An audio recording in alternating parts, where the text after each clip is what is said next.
Hey everybody, welcome to our live stream today. I am Michael Mondragon from Type Thursday Phoenix, Matheo Cadena from Type Thursday LA. How are you today? Doing well. What's up, Michael? So good to see you, my friend. And happy Monday, everybody out there. I'm doing good. It's bright and sunny in Phoenix and in LA. Oh So yeah, how about you? How's the weather over there right now? weather's great. Coming off a very great Type Thursday. How was your Type Thursday? We both had it on the same night, but we haven't got to talk about it. Yeah, so the last time Thursday, August was super cool. We had about 50 people in the room. And the interesting thing that we found is we had about half and half of returning members who knew Type Thursday, and the other half of the room were brand new faces who were just finding out about Type Thursday. So our Instagram marketing and campaigning is definitely working. How about you, Michael? That's great. Yeah, we had a lot of new faces in the room, some familiar, but we were very encouraged by the energy in the room and hopefully carrying that on. We were able to announce that we are part of Phoenix Design Week. So that's September Woo! 25th. Yeah, that's a big deal. And Heck we're, yeah, we're huge super deal. glad to be a part of it. Yeah. And but yeah, we're just getting the ball rolling again. I know that with LA, we were involved in the LA chapter, but this is a restart for you. So it's great to see that you've had such great numbers of people turning out as well. But we're trying to get to your numbers, but we're slowly growing. So, but I'm happy about where it's all going. Yeah, you're starting up in a brand new city. Phoenix, this is Phoenix first year, for Type Thursday being there in Phoenix. There are a ton of designers and creatives located in Phoenix. So as soon as this catches on, it's going to go viral. That's for sure, Michael. So keep doing what you're Yeah, doing. I'm And hoping. congrats on getting into Phoenix Design Week. That is a Wow. huge win. Yes, yes, Yeah, we're yes, yes. super excited about it. And actually, for as long as I've lived here, this was a long time ago. I've seen these events, but I have not been to one. So being a part of it for the first time, it Wow. feels really good. Yeah. Yeah, and when I lived in Phoenix, I went to Phoenix Design Week by AIJ Arizona. I was looking for friends in the creative community, and I started going to their events. I saw Phoenix Design Week, so I got my ticket, and I got to see Stefan Bucher speak at Phoenix Design Week as one of the keynote speakers. And they had this little moment afterwards where they're like, you can meet the speakers, ask them any questions. And so I ran up to Stefan, and I was just like, oh my gosh, that was such a cool presentation. Like, to this day, the things he said on that stage, I think back in 2016, still inspire my design process, design thinking, and way I approach design systems, because he is so meticulous about how zoomed in he goes to the details to make sure things are lined up and laid out correctly and following the principles, and then the ways he finds cool ways to break the principles. So yeah, the Phoenix Design Week holds a special place in my heart, because it was when I really felt like I found my creative community as a whole, and I started to plug in. Yeah, and it's all about finding tribes of people that appreciate you and appreciate your talent and your hard work. And oh wow, we have actually somebody watching from Brazil. Hello, all right, Hello. awesome. Thank you for joining in. It's all about the details, right? So when we talk about typography, we're talking about InDesign again this week. We're talking about the details. We're talking about typography. So let's dive into kind of Yeah, what you're working on right now and see some of the details that you can show. I'm going to yeah. add you to the stage right here. Woohoo! Look at Show that. us, show it. Yeah, look at that. It's so you're putting your Very fun. portfolio out there and you have your grids up. So tell us a little bit Yeah. about what you're doing. So right now, my InDesign file, you can see a couple things. My panels are all set up the way that I like to customize them. And my grid line, my baseline grid is set up the way I like to customize it. And I learned all of this from Terry White on YouTube, and then also from Rachel Elnar and Michael Stinson from Type Ed here in LA. So shout out to Rachel Elnar and Michael Stinson. We love you. And in loving memory, we talk about InDesign and the things that you taught us. Michael, one of the things he was really particular about is when you use proportional font sizes and you have a baseline unit that carries through every size of objects, of type, of leading, of spacing, then that number, that base unit, is incremental and proportional. So it starts to create and make sure everything is proportional to each other. So your headings are proportional to the body copy. And even the objects on the page, like the circle, is proportional to the typography and the font choice and its font sizes that you're choosing. And I think something that I had to learn is how to work with the baseline grid, because naturally when you come into InDesign, it looks kind of like this. You've got a layout, right? And then you can't see a grid and you can't see a baseline grid. Now you can turn on the regular grid and you can set this up in your settings. You could, and with the regular grid, that's command apostrophe, I believe, and you'll turn on the grid. And I've got it here where it breaks down to about like 16, each pixel is about 16 pixels. And you can hide that though, because it's not very useful, right? The real grid we want to reveal is the baseline grid. So if we go to view, I think it's grids and guides, and show the baseline grid, or the command alt and apostrophe, then we'll turn on the baseline grid. And now what we can see happening here is that the text that I've laid out is actually snapping to the baseline. And that's for every line of text that you can see in my document. It's going to all snap to the baseline grid really nicely here. And you can set up the baseline grid. Oh, this is a display issue I have with this particular computer or this particular monitor. Mm-hmm. About it is when you look at it and you hide at all the grids and you hide all the boxes, you see a visual rhythm. So everything is proportional to each other, right? So my baseline unit I always work off of is 8. So then it's like 16 and 32, Mm-hmm. 64. And so everything scales up from 8-bit system or 16-bit system. And the reason why I choose that is because computers were, made in 8-bit and everything breaks down into 2 nicely, and a binary computer system. And so when we work in sizes that are divisible by 2 or divisible by 8, and as computers evolved over time, you had 8-bit, 16-bit, 32-bit, and this works really well as you scale digital designs as well. So if you use an 8-bit system in digital designs, I find things line up really well. Things divide nice and evenly when you do like a 12-column grid as well, right? So because the other thing we'll work on is a 12-column grid. So I just revealed that 12-column grid. Now you can see my columns, and when I zoom in and when I zoom out, and things are lined up nicely to the columns. And that just helps you sort of kind of be like Michael Sensa would always say this. He's, in construction, or they would always measure twice, so they cut once. Because if you measure once and you cut and then you go to put it in and install it and it's wrong, okay, you got to go get another piece of wood or another part completely. Right. And so you always measure twice, and then cut once, and it's going to fit into the layout nicely because you measured everything twice. For me, I catch myself measuring things 3 times, 4 times to make sure that everything is proportional to each other. So there's a visual relationship and visual harmony. So I've been working on my portfolio lately. And so when we look at the type and the text, we can see that there is like a visual rhythm from how your eyes read from left to right, and then from up and down. And each line kind of lays out like a musical pattern, a musical grid. And then even when the colors change and we go darker, there's still a visual rhythm, like under key responsibilities. It's almost like a harmonic scale where things kind of lay out, go down, and flow really beautifully. So in order to create this align to the baseline grid effect, what we have to do, or what we can do in InDesign, this is where InDesign helps us, and it has a superpower of typography features, is we can go into the paragraph styles menu, and you can double click on the style that you're editing. And in this case, it's the title style is on my portfolio text right there. And if we go to indents and spacing and we do align to grid, and you have options, you have none. And if I click on none, it'll show a preview. It'll show that now the portfolio is no longer, and my name, Matheo Cadena, those are no longer snapping to the grid. You can see that they're jumping and they're not aligned to the grid anymore. So sometimes when you're setting up a file, you might get frustrated. You went through the time to set up the baseline grid, reveal the baseline grid, and then style the baseline grid to the exact pixel size you wanted.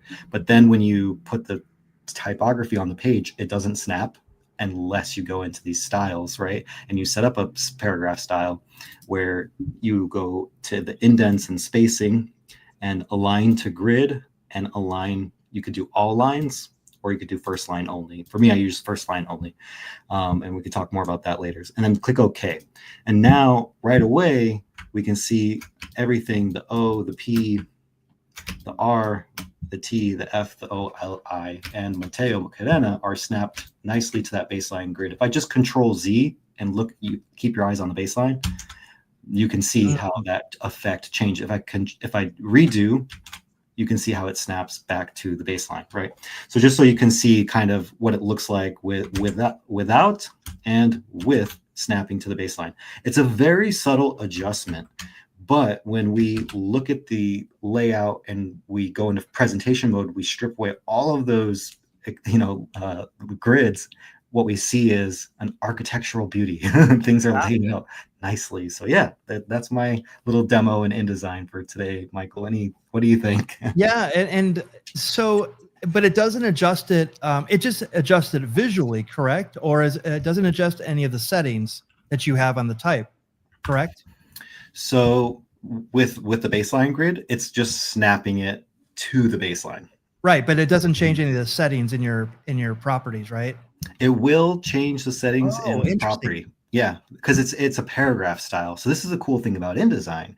You could manually select the font or the heading that you want to adjust and go into the properties panel and then go into a size, or let's say I want to change this to half the size. You can do math inside here and boom, it's half the size. I'm going to undo that change. Yeah. The other thing you can do is you can go through the paragraph styles, double click on your style that you created, and you can also set up the size inside the paragraph style and click OK. And now it'll change it everywhere in the document all at once. So if you have 100 pages, or you have 10 pages, or you have, in my case, I have 23 pages in my document. Now every style that has the title style just got updated right away. So I don't have to spend time going through all 23 pages, grabbing it, selecting it, and changing it. So that's really powerful when you have a multi-page document, because as you know from when you were designing that Kaiser Permanente document in Adobe Illustrator, and you had hundreds of pages and hundreds of artboards, every single heading, if you changed a style, you had to go in and you had to adjust or finesse those headings manually.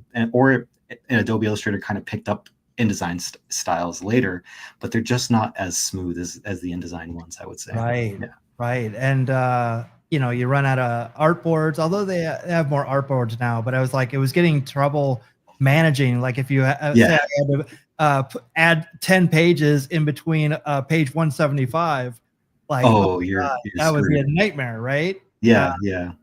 That's where you find the flexibility of InDesign.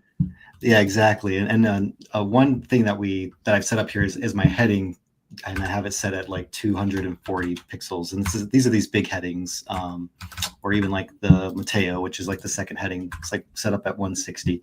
So let's say I decide that the color needs to change, or the size needs to change. Then I can do that from the paragraph styles, and I can change it here. And it will change it everywhere, right? So now that heading is changed and updated, and so is the next one. And anywhere else that heading is used, it's updated and changed as well.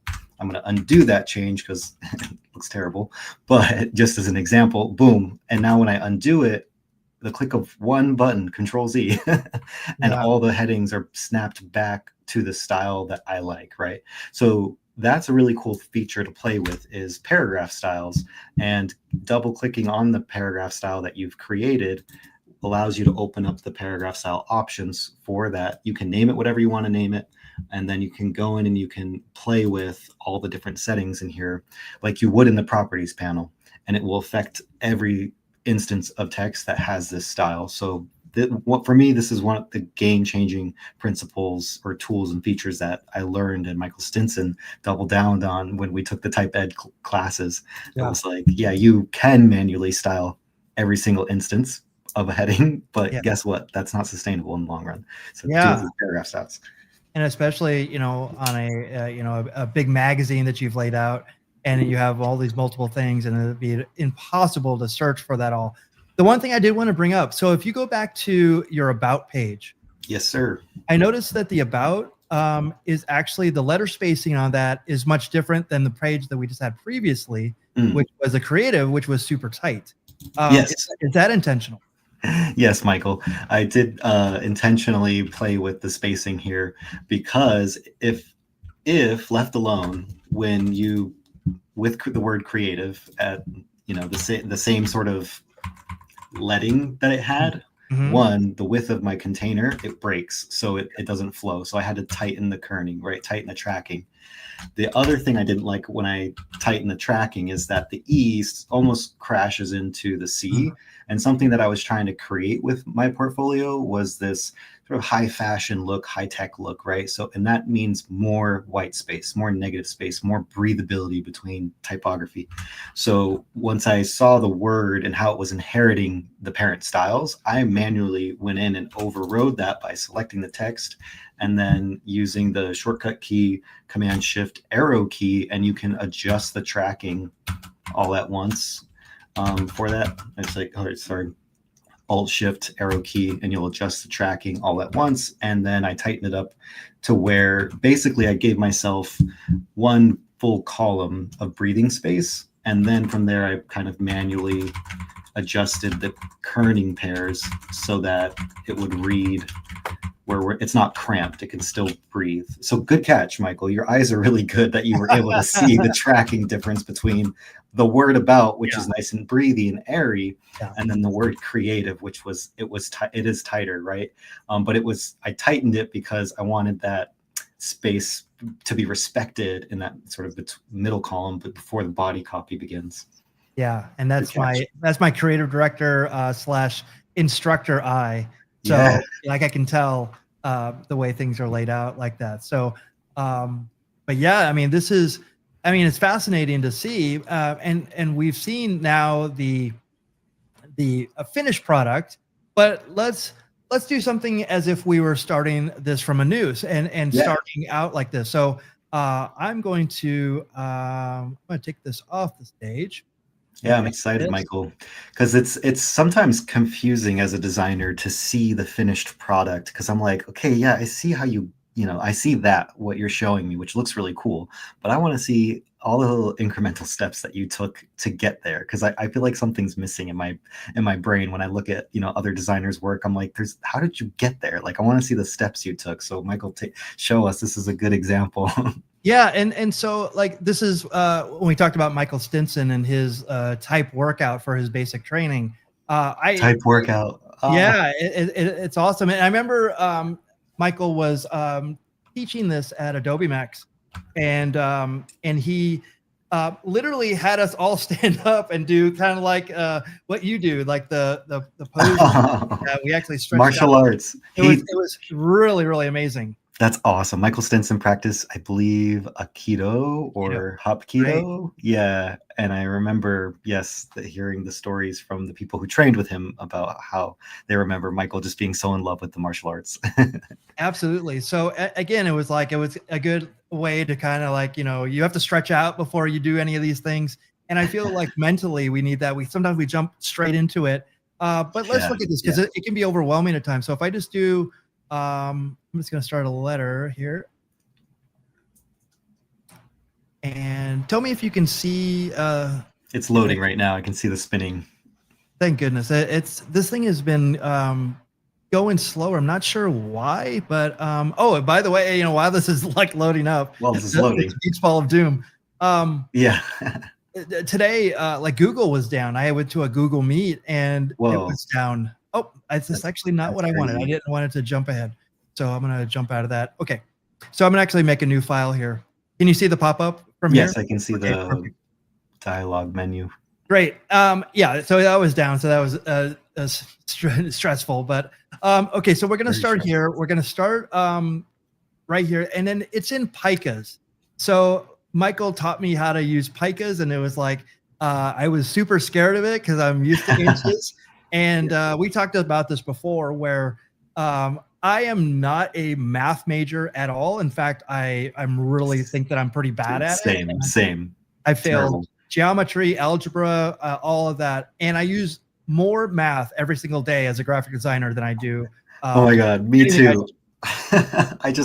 I recognize like how many times I pull out a calculator just to like crunch the numbers and make sure that things are proportional to each other. Things are that's it. divisible by 8. Okay, if it's not divisible by 8, what's the next nearest increment that would be? And that's Right. how I pick my font sizes, my object sizes, my stroke widths, my leading sizes, everything. Just, and I'm mathing more now as a designer than I would have in any other career probably. Right. And the way that you do 8, 16, 32, 64, you know, that muscle memory is also in my brain too. That's the way I kind of figured this out too. But okay, so we're going to keep this in picas, that is. And we're going to check off facing pages. But we're actually, let's see here. So it's one page. We're going to start at 1. That's all good. We're going to add a primary text frame here. So it's going to throw in a text frame. We're going to set the columns to 3. And Michael, we're can going you to, click preview? I can't. Well, see, this is also something too. Okay. So Ah. if we push preview, I run the risk of crashing. Oh, I So didn't. Okay, I yeah. apologize, So my friend. no. It's usually you would see this outside of this, but I only want to focus on this for now. And I don't want it to crash Okay. for demonstration's sake. Yep. So we're going to leave the column gutter at 1 point, or 1 pica, that is. Mhm. And we're going to see the margins. We're going to keep at 3 picas. So I'm going to push OK here. All right. So I have this. And now we were talking about baseline grid. So I'm actually going to push Command K here and go to my preferences. And I'm going to go to grids. And we're gonna let's see, we're gonna start these at 0. Okay, so that's the setting. And then relative to top margin. So these are all Michael Stinson type ed settings. This is the way that he would go through this. And then we're going to do the increments at 12 point, and the view threshold. And instead of 25%, I think you can do it right here at 25%. And increments every 12 points, 25%. And then show baseline grid. Actually, that's the next part of this. So I'm going to push OK on this one. Then we're going to go to view. And this is the other part of this. So view, grids, and guides. Okay. So we're then going to show the baseline grid. There we go. So Voila. Beautiful. That's the thing that I missed the last time that we did this. And this adds to your point. Like, these are so important and so valuable. Yeah. Right? Yeah. So I have this primary text frame, which I think is here. Well, it's just taking a second. There we go. All right. So once we get through this, we're kind of halfway through. So I'm going to import. I'm going to Command D. And I have. Oh, that was nice. It showed your shortcut key on the screen. That's so I have that on here. I have my for my teaching. I have also this cursor. I think you can see this. Yeah, I love your cursor, and I love your UI stuff because it's helping me follow along with you better. Yeah, usually you wouldn't be able to see this, but because it has this, it's actually for those who want to know, it's called Keystroke Pro, and then it's also Cursor Pros. It's a whole suite. So it's actually very good for all this stuff. So on my desktop, I have a text file. So I'm going to open that up. All right. So here's all my text. And if I push W on the keyboard, there it is. And it looks pretty good. So now I think it's already, well, let me go to here. I'm going to go to typography in my workspace. Now I'm back to where I need to be. And this is another thing too. This is the great thing about this typography preset is because I get my paragraph styles right here, and I get my text styles. Just all it is just clicking those, and I have a whole bunch at my disposal right here. So we have the 3 columns, and the yes. So this default alley is already set to 1 point, the gutter.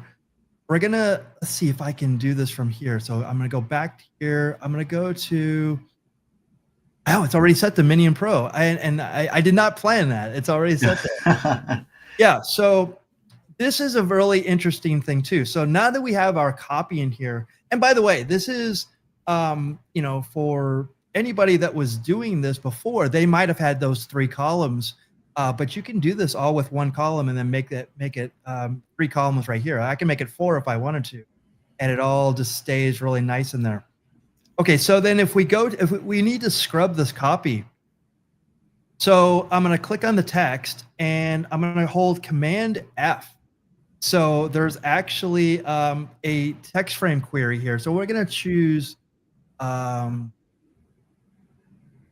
here, multiple return to single return. And we're going to change all. So a bit of grep in here. So we're going to change all. And then you see there's 13 replacements made. 13 replacements. And for And those who boom. don't know, grep is global, what is it? Regular expressions. Oh, yes. I just was reminded about that. And I think the peak is interchangeable. It could be protocol or print, I believe. It's actually, I just was reminded about that. I forgot that it was an acronym. Yeah. So there you go. And then if we go to Command B, we can go to those text frame options and then go to, let's see. I think an important thing to understand that, like when Michael did the grep style and he scrubbed the text. Scrubbing the text means we're removing any coding. We're removing excessive use of spaces. A lot of people type with 2 spaces. You're only supposed to type with 1 space. A lot of people type with 2 or 3 hard returns, which is when you hit the enter key like 3 times to create that space between paragraphs. In a normal document, sure, fine, but in a InDesign file, no, we want to remove that out and clean in this text so it's super sanitary and lightweight. And then Michael's going to style it a lot faster because there's no extraneous lines of code or spaces or hard returns or soft returns just floating somewhere in there because they'll cause weird layout things later on. Yeah, and you can, again, you can style all of these really easily. So if we go here and then we do 5.5, yeah, so then it starts coming all together, and then we align that to the top. And again, super a lot of and I could go a lot further on this, but you can see how a lot of this is definitely just getting in here. And let me take this and remove that. So you have so much flexibility when it comes to styling the text and making all of this. And it's actually, if you didn't know about this, you would probably just do it on the surface and just kind of go into it. But these different styles, these different paragraph styles, you have so much more control over this than I'm sure even people even imagine. So, and you use it very effectively. I'm very impressed about how you use it.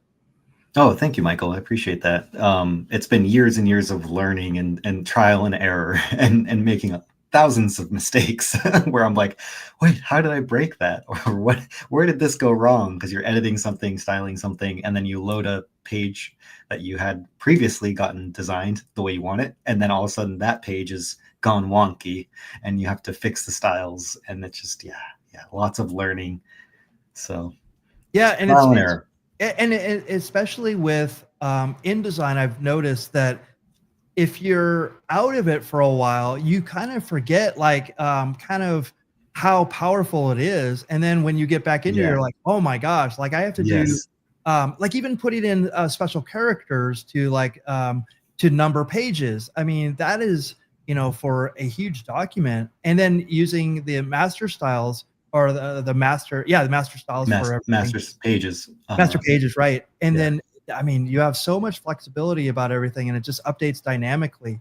So, you don't have to do everything individually in there. And I think that that's one of the powerful parts of the typography in InDesign.